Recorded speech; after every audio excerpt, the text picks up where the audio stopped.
Наранмантахаас шингэх хүртэлх өргөн удам нутгийг донсолгож явсан 800-ны тэртех их Монгол улсын мандан бадрал, үүсэл хөгжил, дорот ялагдлийн түүхэн үе мөчлөг бүхэнтэй хамт Монгол цус, Монгол эх орноор бахархдаг хэн бүхнийг их язгуурын түүхийн жимээр хамтдаа аялахыг урьж байна.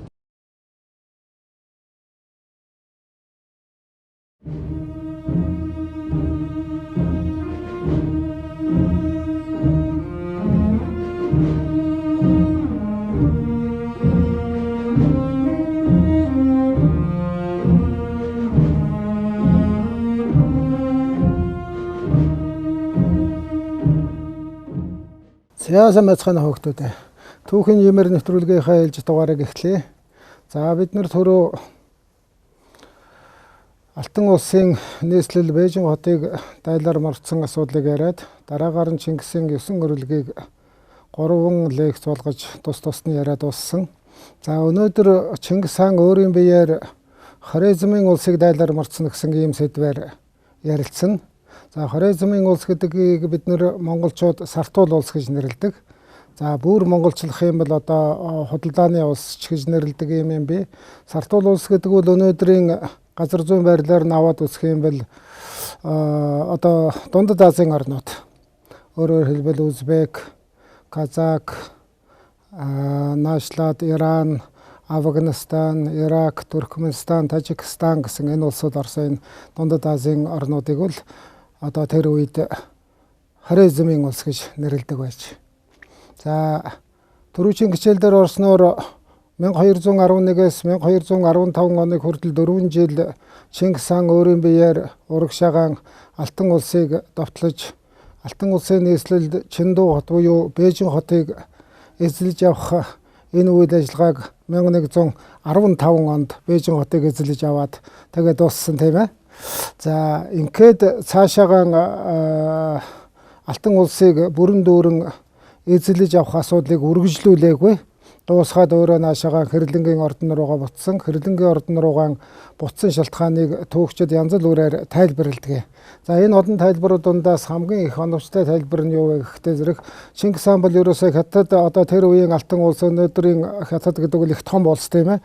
Нэгдүгээр газар нутгийн хувьд их том, хоёрдугаар хүн ам олонтой. Тийм учраас хэд цөөхөн хүний бүрэлдэхүүнтэйгээр хэд их гүн рүү орох юм бол бүслүүлэх, ялагдах ийм нөхцөл байдал үүсэж болцсогүй учраас тэр үеийн одоо нийслэл Чинду хотыг буюу Бээжин хотыг эзлэж аваад тэгээд буцсан. За тэгээ буцахтаа ямар зорилго тавьж утсан бөхтэй зэрэг ер нь Алтан улсыг дараа нь бүхэлд нь одоо бид нар эзлэж авна. Бүхэлд нь эзлэж авна. Бүхэлд нь эзлэж авахын тулд одоогийн энэ байдлаар зүгээр нийслэлээс нэгтлээ дахиад тал руу яваад эзлэхэд бол их хүнд юм байна. Бүр гадуур нь тойрч бүрэн бүсэлж эзэлж авах зүйтэй юм байна гэсэн ийм шийд гаргаад босож ирсэн шиг байгаа.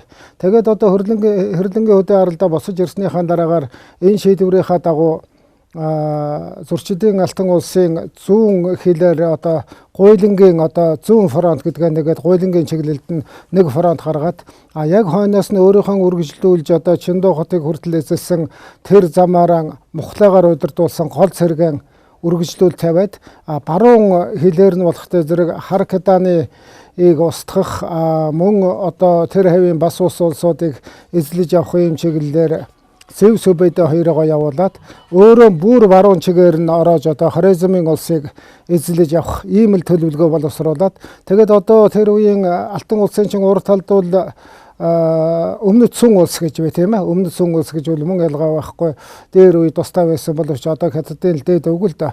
Тэр улстай дипломат харилцаа тогтоогоод хамтарч одоо Алтан улсын эсрэг дайдах ийм төлөвлөгөө зохиогоод тэгээд одоо ихэд бүхэлд нь одоо бүсэлж аваад Алтан улсыг эзэлж авах ийм л төлөвлөгөө зохиосон юм шиг байгаа. Тэгээд ерөөсөө Бээжинг эзэлж авчихад босож ирээд яасан хөхтэй зэрэг энэ 3 чиглэлийнхаа фронтыг нээсний дараагаар өөрөө ерөөсөө энэ Хорезмын улсыг байлдан дагуулах үйл ажиллагааг өөрөө зохион байгуулахаар шийдэл эний бэлтгэл ажилд орсон да. Хорезмын улсыг эзэлж авах байлдах бас нэг байлдаан чинь нэг шалтгаан гэж байна тийм ээ. За шалтгааны багш сая хэллээ.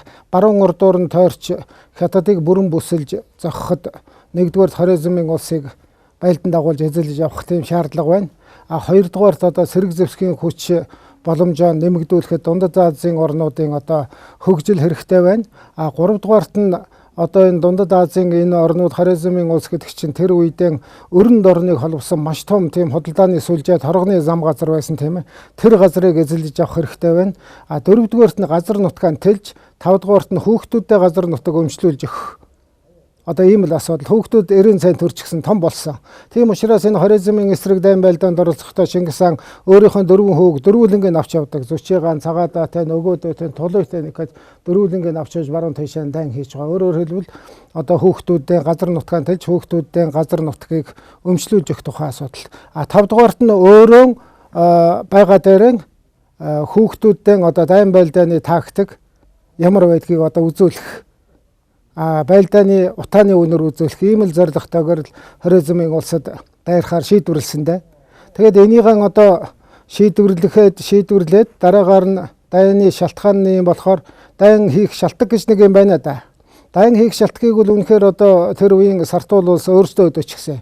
1216 онд Чингис хаан үнэхээр одоо хоризмын улс буюу Сартуул улстай их сайхан найрсаг харилцаатай наашаага цаашаагаа хоёр биендээ элчилгээдэг, элчээрээ дамжуулаад одоо тэр Дундад Азийн орнуудын бараа таваарыг Монгол руу оруулж ирдэг, Монголын одоо түүхий эд материалуудыг Дундад Аз руу гаргадаг. Тэгээд хоризмын улсуудын одоо явж байгаа худалдаачдын замыг одоо тусгайлан харуул хамгаалалт гаргаж хамгаалдаг, дээрэм тануулаас хамгаалдаг ийм байдал төрчихсөн байсан. Тэр үеч одоо Монгол улс дэлхийн хэмжээнд бол одоо нэрд гарчихсан бас том улсын тоонд орсон. Дундад Азийн чиглэлээс Монгол руу явах зам бас их олон хүн холигддог ийм л газар болж хуурсан байсан. Тэгээд нэг удаа Чингис хааны одоо худалдааны элч төлөөлөгч 450 хүний бүрэлдэхүүнтэйгээр 500 тэмээ хөлөлсөн том одоо аян хоризмын улс руу явсан да. Энэ аян явж очиод тэр юуны Сартуул улсын Атраар хот гэж бай. Атраар хотод хурж очиход Атраар хотын одоо тэр үеийн одоо хотын захирагч хошуужлагч ноён Эналчук гэж хүн байна. Эналчук одоо Чингисийн 450 худалдаачдыг бүгдийг барьж аваад бүгдийг алаад дээрэм тонол хийгээд авч явсан нөгөө 500 тэмээ ачаагийн дээремдэд авчихсан ийм үйл явдал болсон. За тэгээд энийг дуулаад Чингис хаан бас ихэд уурсан.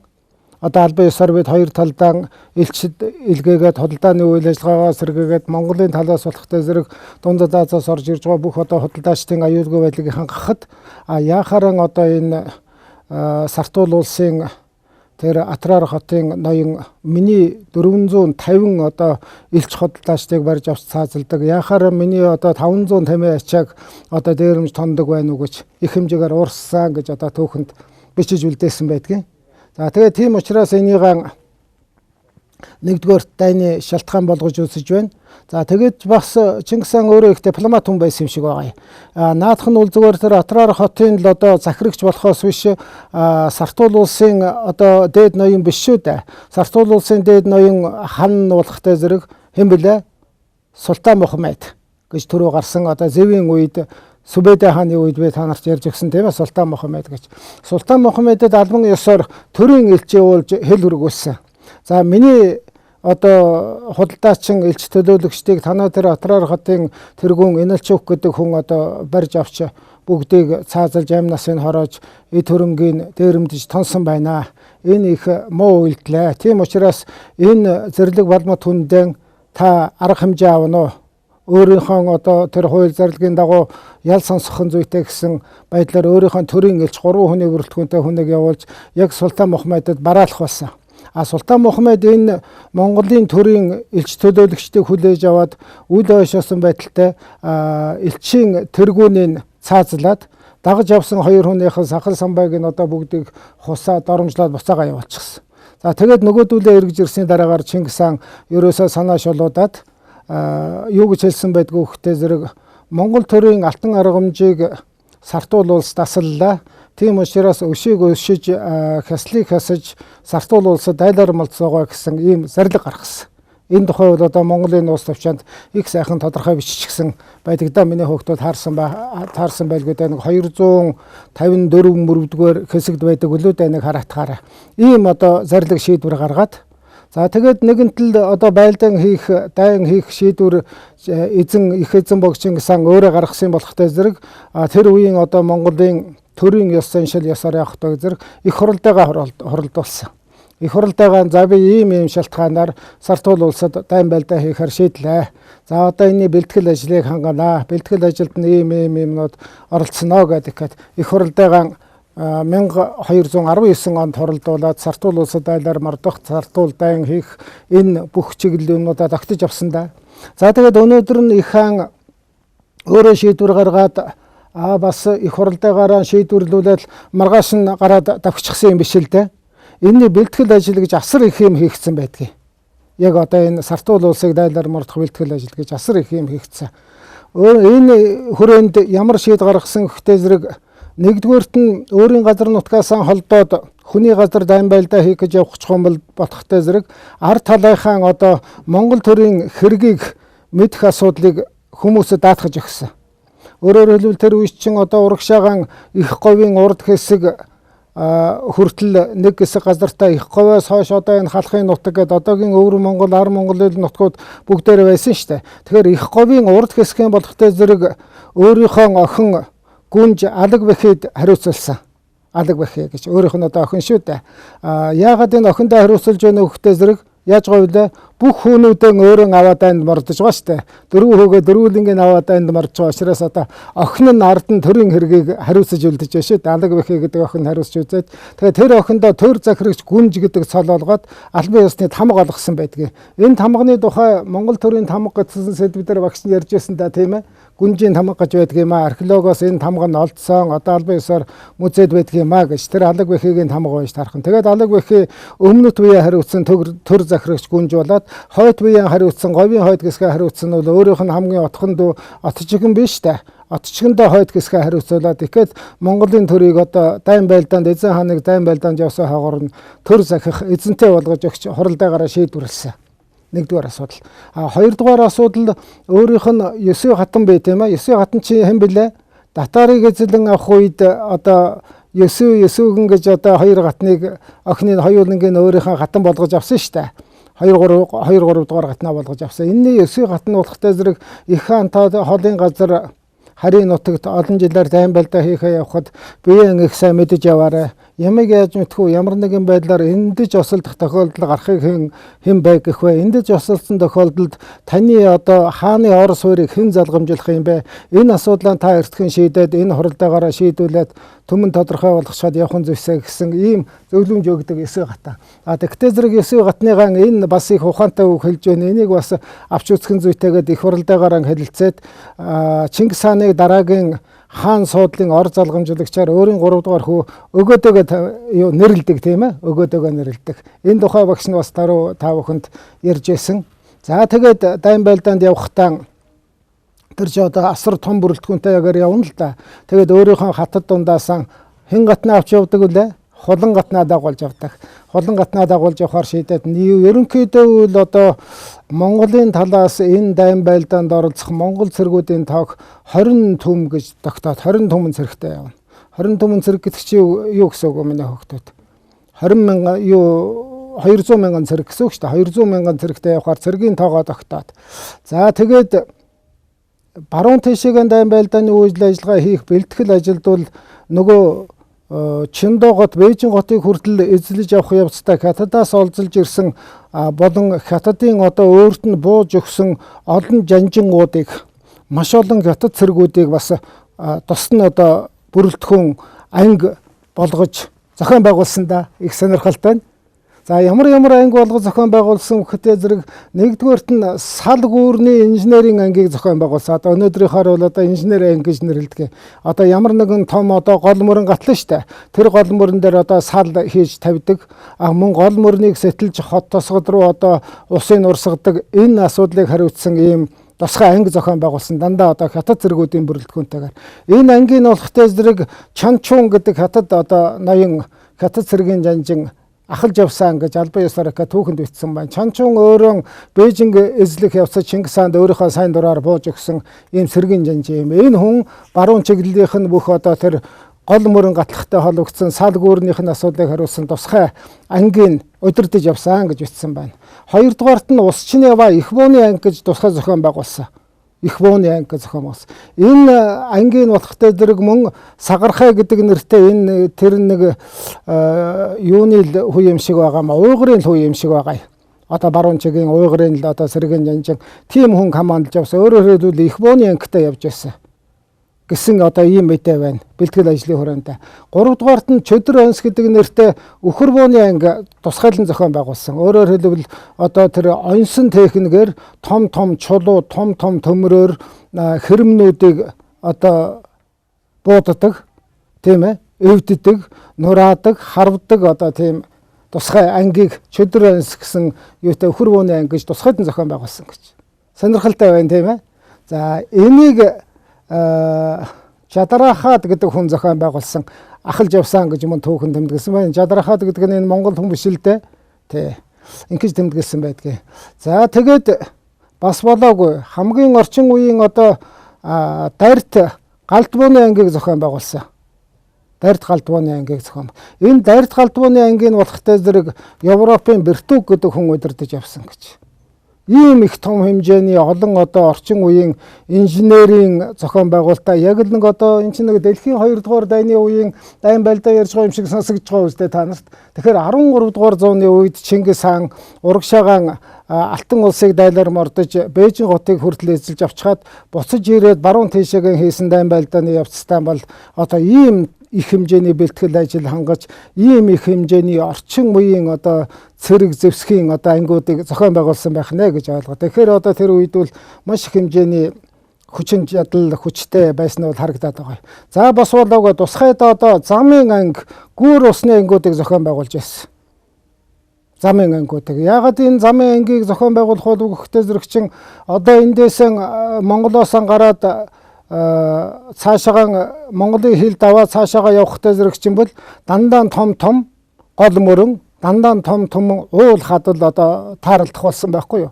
Тийм учраас тэр уул хаданд энэ одоо олон мянган цэргийг нэвтрэн өнгөрөх боломжийг хангарах замын ангиудыг зохион байгуулж байсан гэж. Ингээд түүхэн тэмдэглэж үлдээсэн байна да.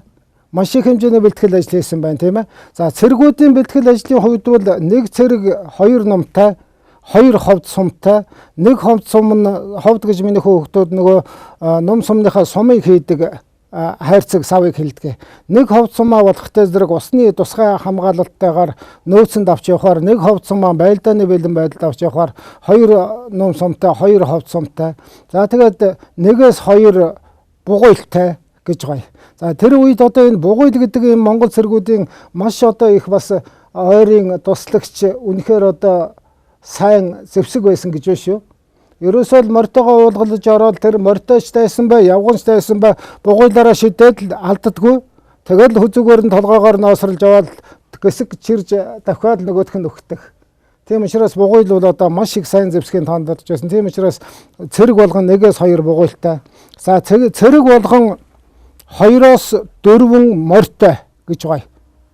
Хөдөлгөөн морьтой байх нь шүү дээ. Хол зам тоолох учраас 4 хөдөлгөөн морьтой гэдэг чи одоо бас л одоо нэг 20 мянган цэрэг явсан 4 хөдөлгөөн морьоор бодох юм бол биш 20 түмэн цэрэг 4 хөдөлгөөн морьоор бодох юм бол одоо нэг сая горын акт явж таарах нь дээ тийм ээ.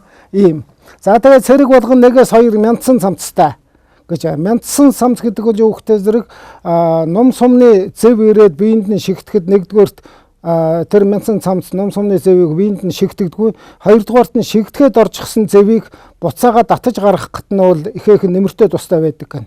Тийм учраас 1-2 одоо мяндсан цамцтай байхаар гэж бүр цэрэг болгоныг дохоож өгөөд тэг хамгийн сүүлд нь сонирхолтой нь бүхэл бүтэн одоо цэргийн эмнэлгийн баг явж байсан гэж. Цэргийн эмнэлгийн баг бол бүхэлдээ одоо данг хятад хүмүүсээр бүрдсэн эмнэлгийн баг явж байсан. Тэр эмчнэр бол яадаг үгтэй зэрэг шархацсан цэргүүдээс нөгөө зэвийг салгаж авах, эмчлэг, домчлох энэ бүх асуудлуудыг хариуцдаг байсан. Тэр хятад эмчнэрийн одоо хамгийн одоо амар зэвсэг нь бол тэр мяндсан цамц байсан юм а. Мяндсан цамцтай цэрэг бол одоо хизээч нэгдүгээртээ одоо үхлийн аюул тулгардаггүй. А хоёрдугаарт нэгэнт орсон зэвийг бол мяндсан цамцтай цэргүүдийн цамцаар нь татаад гаргаад ирдэг байсан гэж их түүхэн тэмдэглэсэн байх.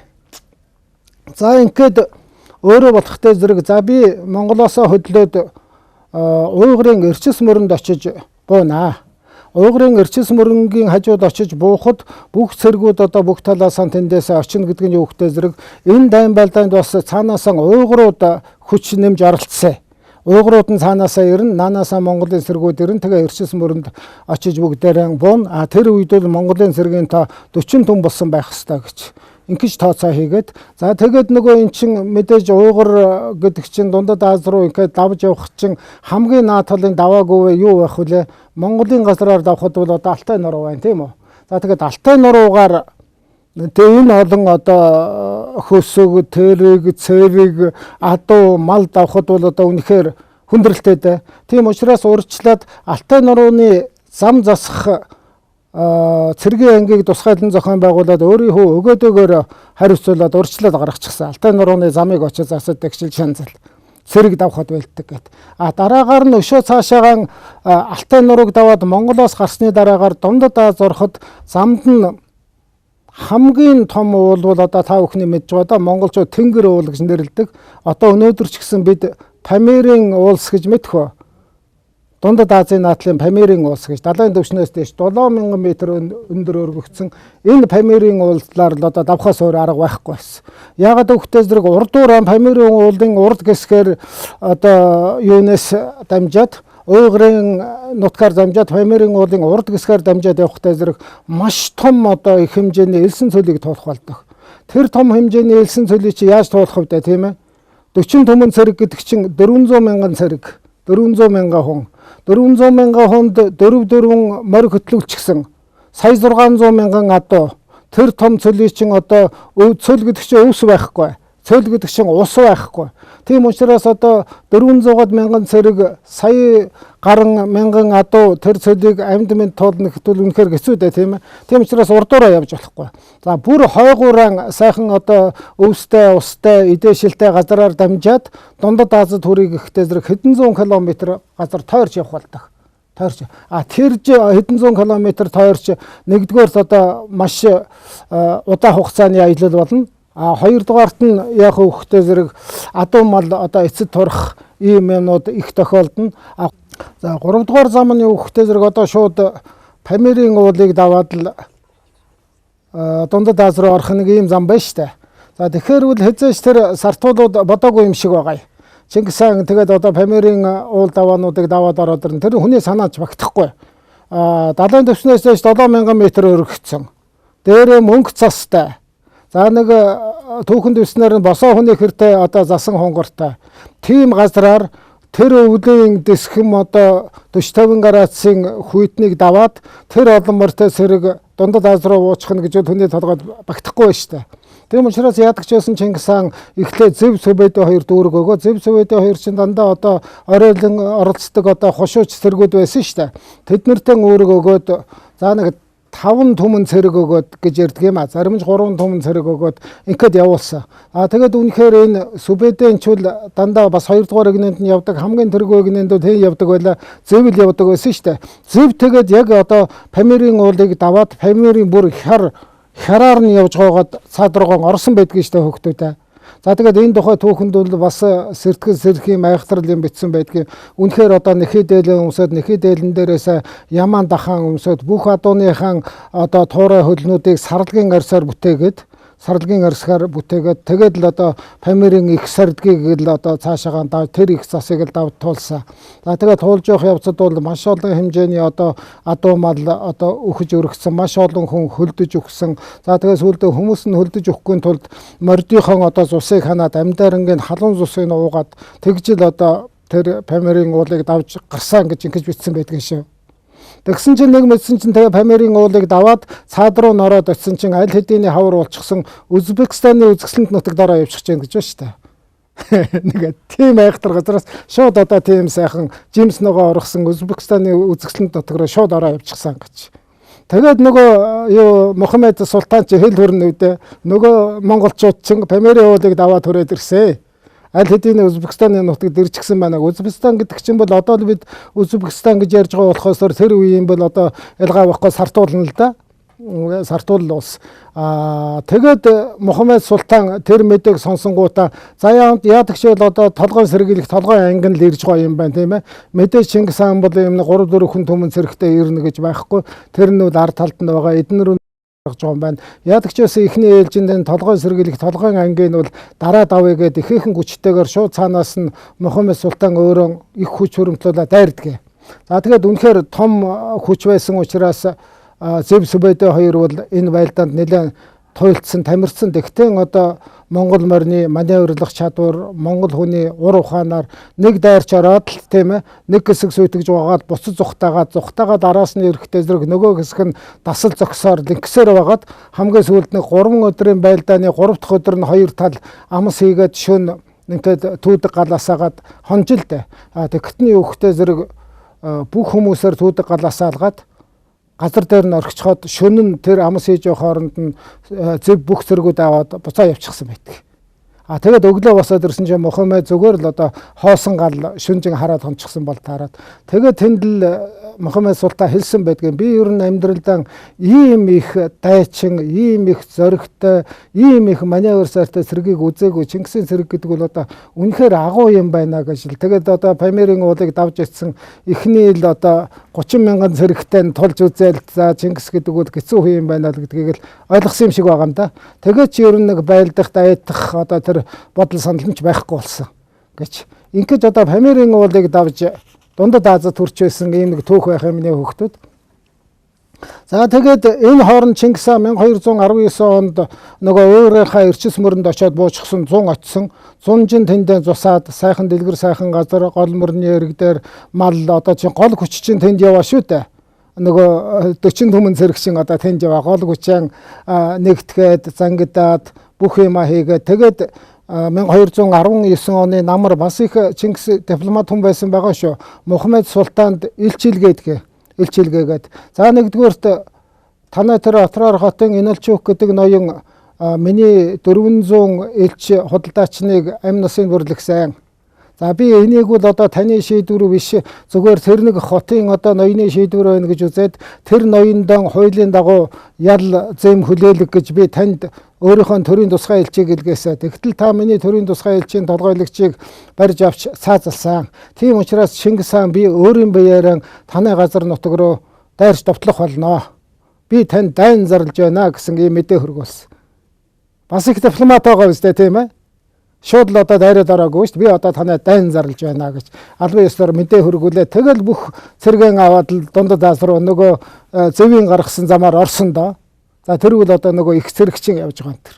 Их цэргээ очингуудаа ерөөсө 4% байгаа. Тэр чин одоо 40 түмэн цэрэг гэдэг чинь маш их цэрэг шүү дээ. 4% хагаад цагаатаа өгөөдөө хоёрыг болохтой зэрэг нөгөө Монголын 400 элч төлөөлөгчийг устгадаг Атраар хот руу. За тэнд очиод тэр Инэлчүүх гэдэг тэр хотын устгаа тэр Инэлчүүх гэдэг хүнийг олж ир. Зүчигаан болохтой зэрэг чи ерөөсөө цаашаагаан нэвт яваад энэ Анударай мөрний сав газруудаар ямар улс ямар одоо хот тосхон байдгийг тэр болгоныг үзэж хараад эсэргүүцсэн нэгэнтэй байлд эсэргүүцээгүй нэг нь буулгаж авгаад зүчигаа цааш нь явуулаад за одоо Дахай гүн гэж бай. Дахай гүнийг Казахстаны нутг руу явуулаад өөрөө болохтой зэрэг хамгийн гол нь Самарканд Урганч хоёрын чиглэл рүү явж байгаа. Урганч гэдэг бол одоо тэр Сартул улсын хуучин нийслэл нь. Самарканд гэдэг нь бол шинэ нийслэл нь. Самаркандын тухай түүхэнд бичүүлдээсэн байдгийн шүү миний хүүхдүүд. Хүний ертөнцийнх одоо Деважин гэж тийм гоё хот байсан. Самарканд гэх хүний ертөнцийн Деважин гэж тэр үед л 13 дугаар зуунд нэрлэж байж байгаа.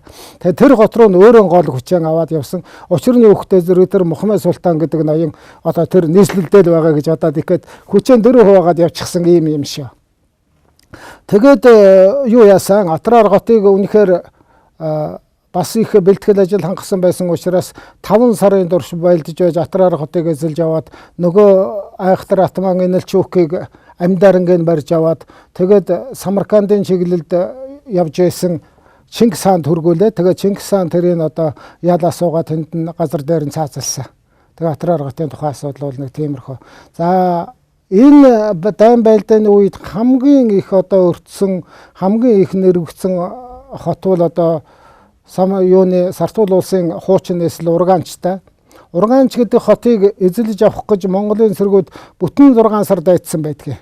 бүтэн 6 сар дайсан ганцхан тэр хотын төлөө. Нөгөө нийслэл нь юм болохтой зэрэг тийм айхтар бит Батбаяг хамгаалттай байна шүү дээ нэгдүгээр. Тэгээд энэ үед цагаатай зүч хоёулаа цэргийн командолж явсан. Цагаатай зүч хоёрын хооронд бас удирдлагын хэмжээмуудаа цэргийн тактикийн зөрөлдөөн гарч ах トゥ хоёр хоорондоо муудалцаж одоо санаа бодлон зөрөлдөөд за цэргийн хүч нэлээд сулраад тэгээд энэний дуулаад Чингис хаан болохтой зэрэг энэ Ургаанч хотыг эзлэх цэргийн ерөнхий захирагчаар нь 3 дугаар хүү өгөөдөгөө томилж явуулаад өгөөдөө нахиж нэг сар гарan байлдаж бай 6 сар байлдсны эцэст Ургаанч хотыг эзлэж авсан да. За тэгээд ингэж ер нь бол нэг Чингис болон түүний үеийнхний байлдааны тактик юм штэ. Их хэмжээгээр эсэргүүцсэн газрыг их хэмжээгээр одоо устгадаг. Хүмүүсийн ч олноор нь устгадаг. Байшин барилгын ч олноор нь устгадаг.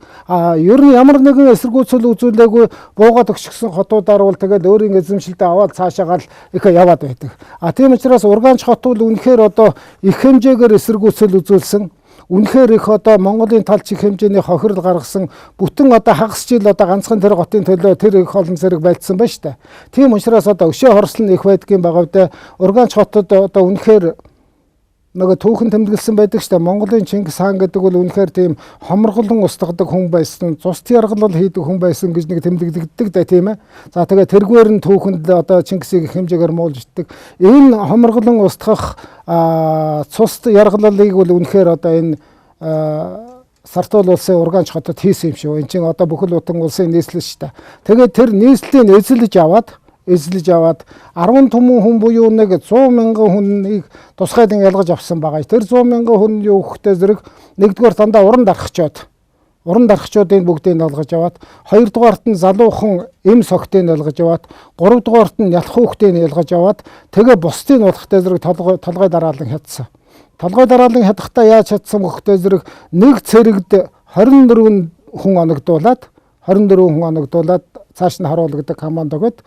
Тэгээ тэр үе чинь одоо 5 түмэн цэрэг байсан Ургаанч хотын төлөө 5 түмэн цэрэг байлдаж байсан. 5 түмэн цэрэг чинь 24 хүн өгөхөр чинь нэг сая 200-аад орчим хүн болдго юм байлаа. Тэр сая 200-аад хүнийг одоо хоморголон устгаж цааш нь харуулсан зөвхөн тэр хотын. Тэгээд бүх хүмүүсийн хоморголон устгаж цааш нь харуулчаад хамгийн сүүлд нь яхаа хөхтэй зэрэг Ургаанч хот чинь Ану Дэрэ мөрний ирэг дээр байгаа шүү дээ. Ану Дэрэ мөрнийг урсгалын өөрчлөөд хот руу тавиад тэгээд усан давхуулчихсан. Тэгээд тэр хот бүхэлдээ байхгүй болсон. Тусгайлан одоо бүр анх тэндээс гарахтаа одоо нөгөө том мөрнүүдийг гаталдаг, гүүр тавьдаг, чиглэлийн өөрчилж өөр хот руу оруулж устгадаг тийм цэргийн багтаа гарсан гэж огшин түрүү ярьсан тийм ээ. Тэр багтаа команд өгөөд Ану Дэрэ мөрнийг Ургаанч хот руу урсгаа тэгээд газрын хөрснөөс артчихсан. Ийм л юм болсон юм да. Тэгээд энэ байлдааны үеэр л одоо Монголын Чингис ер нь монголчууд гэдэг бол маш их хэмжээний хоморголон устгах үйл ажиллагаа яасан, маш их хэмжээний одоо тус яргалал хийсэн гэд.